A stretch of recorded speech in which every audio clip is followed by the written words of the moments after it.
이것들은 너무너무 단순한 진리인데도 그 원리와 본질을 잊고 살게 되는 것 같습니다.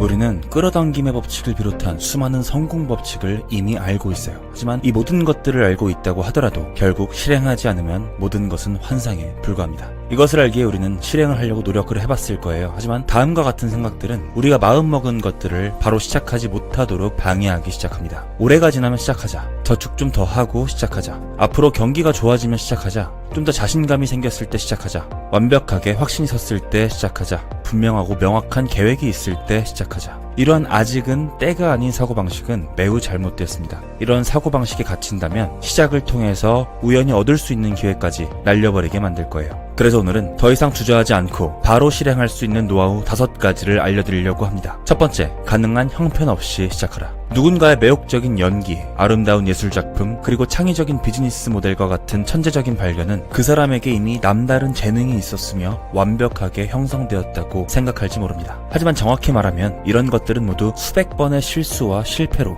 만들어졌을 뿐이에요. 미국의 노련한 코미디언인 제리 사인필드와 크리스 락과 같은 사람들도 처음에는 급조한 유머를 소규모 공연장에서 선보이고 수십 번 시도한 후에야 지금의 위치에 올랐습니다. 그들은 말합니다. 공연 아이디어를 여러 번 수정하고 개선하고 나서야 아주 소수의 아이디어만이 살아남습니다. 그리고 이 아이디어만이 전국에 있는 관객에게 선보일 수 있는 세련된 쇼가 되는 거예요. 거의 대부분은 처음에는 관객에게 무시당하곤 했던 것들입니다. 스타벅스도 같은 사례에 속해요. 창립 과정에서 많은 실수가 있었고 결국 그것을 성공으로 이끌어낸 사례 중에 하나입니다. 설립 당시에 하워드 슐츠는 스타벅스의 모델로 이탈리안 커피숍을 벤치마킹하기로 결정했어요. 미국 소비자들에게 아주 근사하고 새로운 경험을 선보이겠다는 생각이었습니다. 하지만 지금의 스타벅스를 생각해보면 이 컨셉과는 비슷한 구석이 하나도 없습니다. 최초의 스타벅스 매장에는 바리스타들이 나비 넥타이를 메고 있었으며 끊임없이 오페라 음악이 흘러나왔어요. 메뉴는 전부 이탈리아어로 되어 있었고 손님들이 짜증까지 냈습니다. 앉을 의자도 없었고 무지방 우유도 없었어요. 지금까지 수천 가지의 실험과 개선을 통해서 비로소 지금의 모습을 만들어낸 겁니다. 니모를 찾아서 그리고 월 2의 감독을 맡았던 앤드류 스탠트는 이렇게 말합니다. 가능한 한 빨리 실패해봐야 합니다. 처음부터 망치는 것을 피할 수는 없어요. 이 실패를 두려워해서는 안 됩니다. 한 번에 성공하는 방법은 없어요. 전 앞으로도 금방 틀릴 것이고 정말 빠르게 틀릴 겁니다. 작가 앤 라모트는 글쓰기 수업에서 글을 쓸 때 부딪히는 도전적인 상황에 대해서 이렇게 말해요. 하나의 작품을 완성하는 데 중요한 것은 정말 엉망진창인 초안을 써보는 거예요. 그리고 이것을 스스로에게 허락할 수 있어야 합니다. 이렇게 초안을 써보면 두 번째 안은 더 좋아질 것이고 세 번째는 더 훌륭한 작품이 나올 확률이 높아질 겁니다. 다 써봐야만 자기가 무엇을 썼는지 깨달을 수 있어요. 어떤 주제에 대해서 쓰고 싶은지 어떤 이야기를 펼쳐나갈지는 몰라도 일단 자리에 앉아서 단어들을 짜내는 게 중요합니다. 그래야만 스토리 전개 방향을 비로소 잡을 수 있어요. 직접 해보지 않는다면 일의 본질이 무엇인지, 일을 하면서 어떤 기분이 들지, 그 결과가 어떻게 될지는 아무도 모를 겁니다. 최대한 형편없이 시작해보시길 바래요. 두 번째, 과감하고 빠르게 실패하라. 어느 도자기 공예 선생님의 실험이 있었습니다. 선생님은 반 학생들을 두 그룹으로 나누고 채점 기준을 설명했어요. 채점 기준은 간단합니다. 도자기 50개를 만든 학생은 A, 도자기 40개를 만든 학생은 B를 받게 될 거예요. 그리고 또 다른 그룹의 학생들에겐 이렇게 설명했어요. 한 학기 동안 만든 작품 중 최고로 잘 만든 작품 딱 한 점만을 가지고 점수를 받게 될 겁니다. 즉 한 그룹은 양으로만, 또 다른 그룹은 작품의 질로만 평가를 한다는 것이었어요. 드디어 한 학기가 끝났고 실험을 주도했던 선생님은 매우 흥미로운 사실을 발견했습니다. 미적인 부분, 기술적인 부분, 그리고 섬세한 면에서 최고의 작품을 제출한 학생들은 모두 양 중심의 그룹에 속했다는 것이었습니다. 양 중심 그룹에 속한 학생들은 더 많은 작품을 제출하기 위해서 도자기를 수도 없이 빚었고 이 과정에서 어느새 흙을 다루는 일 자체에 점점 능숙해져 갔던 거예요. 그리고 한 점 한 점 빚어갈 때마다 발생하는 크고 작은 실수를 통해서 많은 것을 배운 것이었습니다. 반면에 작품의 질 중심 그룹의 학생들은 이와 매우 대조적이었습니다. 완벽하고 정교한 도자기 한 점을 만들기 위해서 세밀한 계획을 세웠고 결국 대부분의 학생들이 학기가 끝날 때까지 몇 점도 완성하지 못했던 것이었죠. 이것은 턱없는 연습량으로 이어졌고 결국 실력도 전혀 나아지지 않았습니다. 성공하는 사람들의 절대 원칙, 그들은 실수나 실패를 피할 방법을 찾는데 많은 시간을 쓰지 않습니다. 오히려 능력과 지식의 한계를 드러낼 기회를 열심히 찾아다녀요. 이 행동을 통해서 그들은 무엇이든 재빨리 배우게 되고 미숙한 준비야말로 성장을 위한 최적의 조건임을 깨닫게 깨닫습니다. 반대로 실패하는 사람들의 공통점은 준비가 덜 된 것을 시작하지 않아야 할 신호로 여긴다는 거예요. 그리고 새로운 계획을 만들 생각을 합니다. 이렇게 점점 더 많은 시간을 준비와 계획에 쏟아붓게 되고 실패를 할 기회를 얻지 못합니다. 한번 생각해 보시길 바래요. 여러분들이 가장 많이 성장하고 큰 성취를 한 때에는 언제였는지를 말이죠. 아마도 높은 확률로 실수와 실패를 가장 많이 겪고 큰 장애물을 극복했을 때였을 겁니다. 세 번째, 가벼운 계획이 가장 똑똑한 계획이다. 구글은 세계에서 가장 성공적이고 가장 창의적인 기업 중에 하나예요. 구글에서는 새로운 수입원이 될 만한 소프트웨어를 개발하면 가능한 한 빨리 그 소프트웨어의 시험 버전을 시장에 내놓습니다. 그리고 소프트웨어에 더 필요한 사양이 무엇인지 알 때까지 시장에 내놓습니다. 그들은 이렇게 시장에 내놓고 마냥 기다리는 게 아니에요. 제품의 시험 단계 혹은 베타 버전 단계일 때부터 일부러 대중에게 선보이는 겁니다. 그들은 그것이 제품에 대한 진짜 피드백을 얻는 가장 좋고 빠른 방법이라는 것을 알기 때문이에요. 만약에 제품이 형편없다고 판단된다면 최소한의 투자만 진행된 상태에서 철회합니다. 그리고 제품의 변화가 필요하다고 판단되면 가능한 빨리 적용해보죠. 본격적으로 제품에 공을 들이기 전에 말입니다. 기업가 스티브 블랭크와 에릭 리스는 변화가 빠른 지금의 사회에서 구글과 같은 기업이 큰 성공을 거두는 이유를 연구했어요. 이들은 전통적인 창업은 낡은 방식이라고 말했습니다. 전통적인 창업 방식은 다음과 같은 방식을 말해요. 제품을 고안하고 5년 개발 계획을 세우고 자금을 유치하고 개발 계획을 실현하는 일련의 과정을 말하죠. 이런 방법은 기업의 성공이나 현실과는 동떨어진 경우가 많아요. 지금과 같은 역동적인 시장에서는 최소의 계획, 최소 자원의 투자로 단기간 내에 탄생된 제품을 선보이는 게 유리합니다. 그들은 비즈니스의 목표가 분명해요. 최소한의 가시적인 제품을 만드는 것, 그리고 그것을 잠정 고객들에게 최대한 빨리 선보이는 것. 그 과정에서 다양한 피드백을 얻고 이것을 조율하는 것입니다. 처음부터 대박을 노리는 게 목표가 아니에요. 페이스북은 이런 가벼운 접근을 시도한 대표적인 기업이에요. 페이스북은 처음에 간단한 메시지를 전달하는 서비스에 불과했습니다. 하지만 시장이 내놓은 이런저런 반응을 빠르게 접목시켰고 부가적인 기능을 더했고 급격히 성장했습니다. 이런 비즈니스 방식을 린 스타트업이라고 해요. 아이디어를 토대로 빠르게 상품을 만들고 상품을 테스트해보고 테스트 결과를 피드백하고 이 피드백 결과를 다시 상품에 적용해서 더 나은 아이디어로 확장하는 과정이 필요합니다. 여기서 핵심은 아이디어를 빠르게 시장에 내놓는 것, 즉 최소한의 계획만 세우고 실행에 옮기는 거죠. 여러분이 지금 세워놓은 계획, 그것만으로도 실행하기에는 이미 충분한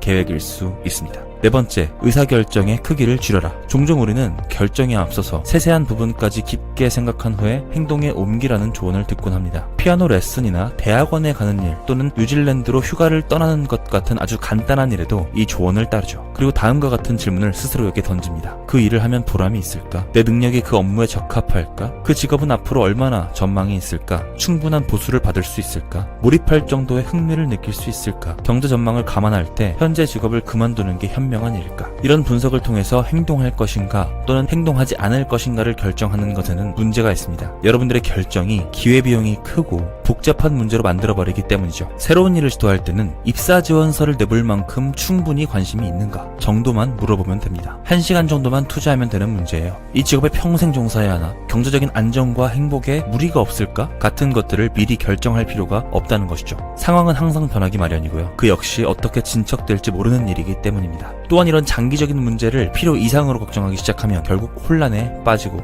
지치게 됩니다. 그렇다면 이것을 해결할 수 있는 방법은 무엇일까요? 그것은 바로 결정을 감당해볼 만한 작은 크기로 줄여보는 겁니다. 큰 질문을 작은 질문으로 줄인 몇 가지 예시를 알려드릴게요. 정말 진로를 바꿔야 할까? 라는 큰 질문이 있다면 진로를 바꿔본 사람에게 물어보기나 해볼까?로 줄여보는 겁니다. 내가 정말로 피아노를 배워보고 싶은 마음이 있는 걸까? 라는 큰 질문이 있다면 얼마나 재밌는지 체험하기 위해서 피아노 레슨을 1회만 받아볼까? 라고 줄여보는 겁니다. 창업을 진짜 시작해볼까? 라는 큰 질문이 있다면 창업 컨퍼런스에 가보고 분위기라도 느껴볼까? 로 줄여보는 겁니다. 너무 크게 걱정하실 필요 없습니다. 기회비용만 크게 느껴질 뿐이에요. 의사결정의 크기를 줄이고 바로 실행에 옮겨보시길 바랍니다. 마지막으로 5번째, 빨리 배우기 위해서 빨리 실패하라. 성공하는 사람들은 어떤 것이든 배우고 이것을 터득하는 최선의 방법이 가능한 빨리 실패하는 것이라는 사실을 이미 알고 있어요. 여러분이 어떤 목표를 이루기 전을 생각해보세요. 수많은 실패와 사고, 잘못된 출발점과 물거품이 된 노력들로 가득 차 있다는 것을 알 수 있습니다. 성공하는 사람들은 빠르게 실패하는 것을 두려워하지 않아요. 실수를 피하기 위해서 공부하고 준비하고 질질 끄는 대신에 이들은 즉시 실행에 옮깁니다. 그들의 노력이 완벽에 한참 미치지 못할 수도 있습니다. 경쟁력이 없을 수도 있어요. 하지만 그들은 빠르게 실패하는 것을 주저하지 않습니다. 모든 것은 어설픈 노력으로 시작됩니다. 실패를 당연시하는 것도 문제지만 실패를 피해야 할 것으로 인식하는 것도 아주 큰 문제입니다. 그럴 필요가 전혀 없어요. 다만 가능한 무언가를 빨리 망쳐볼 전략을 세워보세요. 그래야만 그 결과로부터 배울 수 있을 겁니다. 만약 여러분들이 훌륭한 뮤지션이 되고 싶다면 먼저 엉망인 음악을 수없이 연주해 봐야 해요. 언제나 탁월한 결정을 내리는 비즈니스맨이 되고 싶다면 먼저 진부한 결정을 내리는 일정 시간을 보내봐야 합니다. 소설 한 권을 쓰고 싶다면 먼저 하찮은 이야기들을 써봐야 하고요. 중국어를 유창하게 하고 싶다면 먼저 형편없는 중국어를 많이 해봐야 합니다. 재능 있고 용감한 암벽 등반가가 되려면 먼저 소심하고 서툰 암벽 등반가가 되어야 합니다. 수학을 아주 잘해서 어려운 분석 문제를 척척 풀어내고 싶다면 먼저 간단한 수학 문제와 씨름해야 합니다. 훌륭한 테니스 선수가 되고 싶다면 우선 수많은 경기에서 패배하는 경험을 쌓아야만 합니다. 뭔가를 배울 수 있는 실수가 있다면 가능하면 최대한 일찍 저질러 보시길 바래요. 그것이 삶의 이득을 가져다 줄 겁니다. 오늘은 존 크럼플츠의 빠르게 실패하기라는 책을 참고해서 콘텐츠를 제작해봤습니다. 첫 번째, 가능한 형편없이 시작하라. 두 번째, 과감하고 빠르게 실패하라. 세 번째, 가벼운 계획이 가장 똑똑한 계획이다. 네 번째, 의사결정의 크기를 줄여라. 다섯 번째, 빨리 배우기 위해 빨리 실패하라. 즉, 이 책에서는 새로운 무언가를 시작할 때 깊게 고민하기보다는 최소한의 아이디어와 계획을 가지고 빠르게 실행에 옮겨보는 것, 그리고 이것을 통해서 피드백을 받고 기존 아이디어를 디벨롭하는 것이 가장 빠르게 성장하는 길이라고 합니다. 저는 개인적으로 도자기 이야기가 인상 깊었고 공감이 많이 되었어요. 질적 평가가 아닌 양적 평가가 학생들의 실력 향상에 더 효과적이었다는 내용이었죠. 생각해보면 훌륭한 작가가 되기 위해서는 형편없는 글을 많이 써봐야 됩니다. 운전을 잘하기 위해서는 초보 운전일지라도 운전을 많이 해봐야 됩니다. 카피라이팅이 부족하다면 카피라이팅 책을 많이 보고 많이 적용해봐야 할 거예요. 이것들은 너무너무 단순한 진리인데도 처음부터 잘하고자 하는 욕심에 그 원리와 본질을 잊고 살게 되는 것 같습니다. 실행력이 부족하거나 무언가를 결정하기 전에 너무너무 많은 생각에 잠기는 분들에게 이 책 빠르게 실패하기를 추천드립니다.